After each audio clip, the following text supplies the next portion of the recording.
नमस्कार साथियों, बुद्धि शास्त्र के यूट्यूब चैनल में आप सभी का पुनः एक बार बहुत बहुत स्वागत है। साथियों, आज हम लोग बात करने वाले हैं वक्फ बोर्ड के विषय में। जी हाँ, वक्फ बोर्ड क्या है, इसके विषय में आज पूरे देश भर में काफी चर्चा है। तो आज हम लोग बात करेंगे कि वक्फ क्या है, इसकी उत्पत्ति कैसे हुई, यह देश में कैसे कार्य करता है और इसकी सबसे पहली अवधारणा कहाँ से प्रारंभ हुई। साथ ही हम जानेंगे वक्फ बोर्ड का संपूर्ण इतिहास कि वक्फ बोर्ड क्या है और कैसे कब काम करता है। तो सबसे पहले हम जानते हैं कि वक्फ क्या है।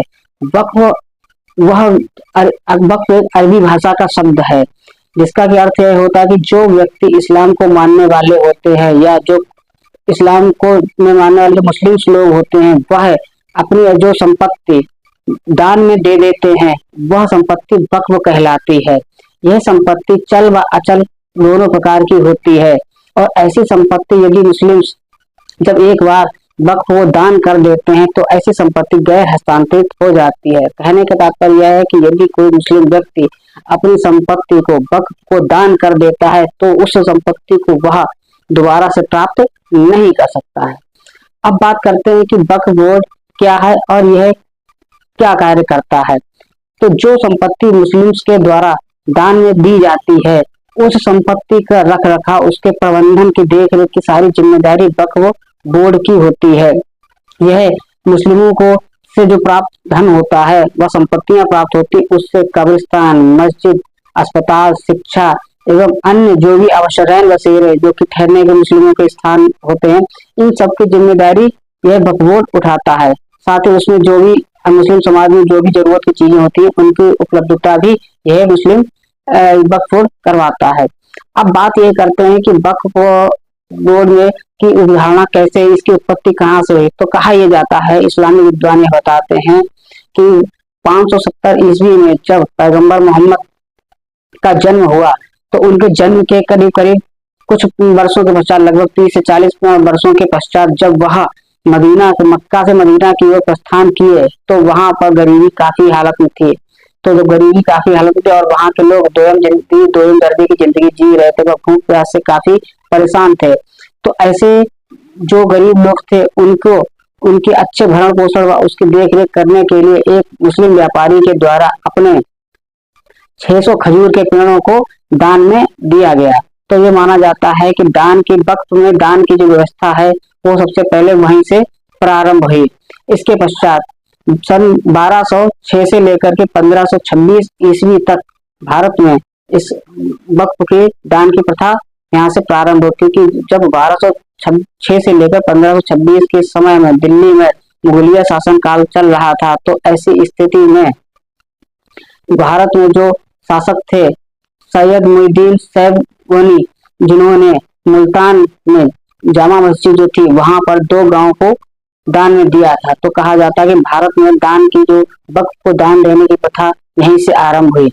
इसके पश्चात जब भारत में मुगलिया शासन के पश्चात अंग्रेजों का आगमन था और अंग्रेज इंग्लैंड से भारत को शासन कर रहे थे, तो जो वक्फ बोर्ड वर्तमान में संचालित था उसको लंदन की प्रिवी काउंसिल के 4 जजों के द्वारा इस कानून को भंग कर दिया गया था। परंतु भारत में उस समय की जब अंग्रेजी सरकार भारत में भी शासन कर रही थी, तब वर्ष 1913 में यहाँ की सरकार के द्वारा उस प्रिवी काउंसिल के द्वारा दिए गए आदेश को अमान्य करते हुए पुनः लागू कर दिया गया था। अब बात करते हैं कि भारत में वक्फ बोर्ड का गठन कब किया गया था। जब भारत का विभाजन हुआ वर्ष 1947 के पश्चात, जब भारत की नई सरकार का गठन हुआ और नई सरकार के गठन होने के पश्चात वर्ष 1954 में नए वक्फ बोर्ड का गठन, नए परिषद का गठन किया गया। इसके पश्चात वर्ष 1964 में नया केंद्रीय वक्फ परिषद का गठन किया गया। इसके पश्चात वर्ष 1995 में मुस्लिमों को काफी स्वायत्तता प्रदान की गई, साथ ही उनको एक कानूनी जामा पहना दिया गया और उनको संपूर्ण ये जिम्मेदारी दी गई कि वह अपनी संस्था का पूरी तरह से कर सकते हैं, यानी एक स्वतंत्र संस्था का निर्माण किया गया। इसके पश्चात वर्ष 2013 में जब तत्कालीन कांग्रेस की सरकार थी, उसमें सेक्शन 40 को जोड़ा गया। उस सेक्शन 40 को जोड़ने पर इस संस्था को अकूत संपत्तियां हासिल हो गई, यानी कि यह देश में जिस किसी संस्था को चाहे उस संस्था को अपना घोषित कर सकते थे। इस प्रकार की कई कानूनी शक्तियां इसको प्रदान कर दी गई। अब बात करते हैं कि इस वक्फ बोर्ड में कौन कौन इसका देखरेख कर सकता है और कौन कौन। तो इसमें वर्तमान में शिया और सुन्नी के दो दो बोर्ड हैं और पूरे संपूर्ण देश में मिलाकर के कुल 32 बोर्ड इस समय देश में वक्फ बोर्ड के काम कर रहे हैं।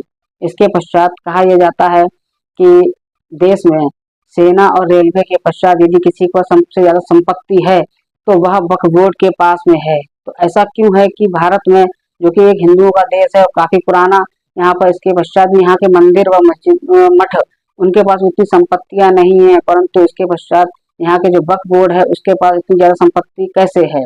उसका कारण यह है कि जब भारत का विभाजन हुआ और पाकिस्तान का निर्माण हुआ, तो जब भारत विभाजन के दौरान लाखों लोग भारत से पाकिस्तान गए और पाकिस्तान से भारत आए, तो भारत से जितने भी मुसलमान पाकिस्तान में गए और पाकिस्तान से जितने भी हिंदू वापस आए, तो जो भारत से मुसलमान सारे पाकिस्तान चले गए, उन सबकी संपत्तियां भारत सरकार के द्वारा स्वयं ना लेकर के और मुस्लिम बोर्ड को, वक्फ बोर्ड को दे दी गई। जबकि जो भारत में हिंदू, भारत पाकिस्तान के जो हिंदू थे, उनकी संपत्ति वहाँ के हिंदुओं को प्राप्त नहीं हुई, यानी कि वहाँ के सरकार के द्वारा और वहाँ के लोगों के द्वारा हिंदुओं को वो संपत्तियां मुस्लिमों की प्रदान नहीं की गई, बल्कि स्वयं ले ली गई। जबकि भारत में जो मुस्लिमों की संपत्तियां थी वह संपत्ति मुस्लिम बोर्ड को दे दी गई। इस प्रकार से इतनी सारी संपत्ति मुस्लिम के पास, बोर्ड के पास में आ गई।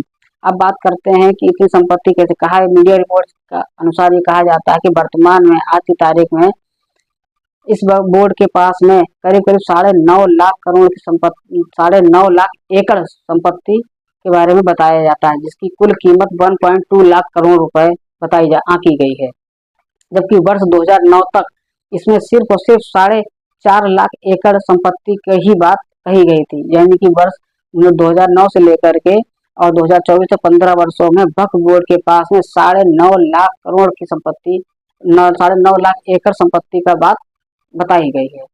तो इस वजह से इस देश में इसमें काफी विवाद की स्थिति हुई, कई जगह पर इसमें विवाद की स्थितियां उत्पन्न हुई, क्योंकि कई जगह संपत्तियों को वक्फ बोर्ड के द्वारा अपना बताया गया।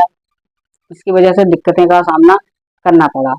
तो उम्मीद करते हैं कि ये कानून की जानकारी वक्फ बोर्ड के विषय में आपको पसंद आई होगी। इसका दूसरा कानून जो कि नया केंद्र सरकार लेकर के आ रही है, उस कानून के विषय में हम आपको अगली वीडियो में बताने वाले हैं। साथ ही बताएंगे कि इस कानून में, उस कानून और केंद्र सरकार के द्वारा जो नया कानून लाया जा रहा है, इन दोनों में क्या क्या परिवर्तन हुए हैं।